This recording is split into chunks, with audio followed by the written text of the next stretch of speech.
الحمدللہ وکفا وسلام علی عبادہ الذین اصطفى اما بعد۔ محترم ناظرین کرام، رمضان المبارک کے بعد زکوٰۃ ادا کرنا کیسا ہے، اور کیا رمضان المبارک کے بعد اگر کسی نے زکوٰۃ ادا کی تو اس کی زکوٰۃ ادا ہو جائے گی یا نہیں ہوگی؟ شرعاً اس کا کیا حکم ہے؟ تو اس تعلق سے ذہن میں رکھیں، اگر کوئی انسان کسی عذر کی وجہ سے، کسی مجبوری کی وجہ سے، کسی سبب کی وجہ سے رمضان میں زکوٰۃ ادا نہیں کر سکا، تو اگر وہ بعد میں ادا کر رہا ہے، رمضان کے بعد کسی مہینے میں ادا کر رہا ہے، شوال میں یا اسی طرح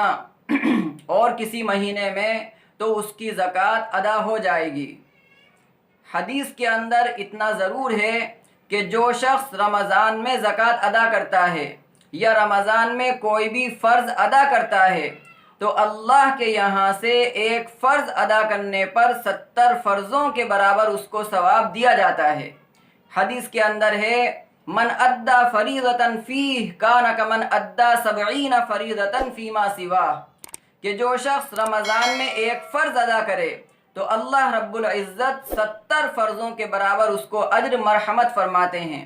اس لیے اگر رمضان میں زکوٰۃ ادا کر رہا ہے تو زکوٰۃ بھی چونکہ ایک فرض ہے تو اللہ کے یہاں سے 70 فرضوں کے برابر اس کو زکوٰۃ ادا کرنے کا اجر دیا جائے گا، زکوٰۃ ادا کرنے کا اجر مرحمت کیا جائے گا۔ لیکن اگر کسی شخص کو کوئی عذر پیش آ گیا اور وہ عذر کی وجہ سے رمضان میں زکوٰۃ ادا نہ کر سکا، بعد میں وہ ادا کرنا چاہتا ہے تو بھی اس کی زکوٰۃ ادا ہو جائے گی، اس کو خدا کے یہاں سے زکوٰۃ ادا کرنے کا اجر دیا جائے گا۔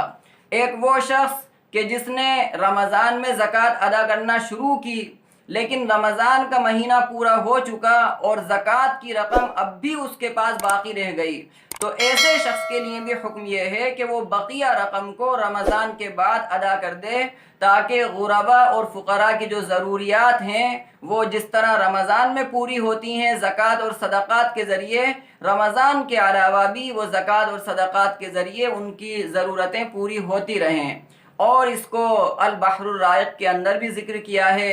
اور امام بیہقی کی شعب الایمان ہے اس میں بھی بیان کیا ہے حدیث کو، اور اسی طرح مشکات شریف میں بھی اس حدیث کو بیان کیا ہے۔ تو اس لیے ہمیں شریعت کا ایک ایک مسئلہ صحیح جان کر عمل کرنا چاہیے اور دوسروں تک پہنچانے کی کوشش کرنا چاہیے۔ وما علینا الا البلاغ۔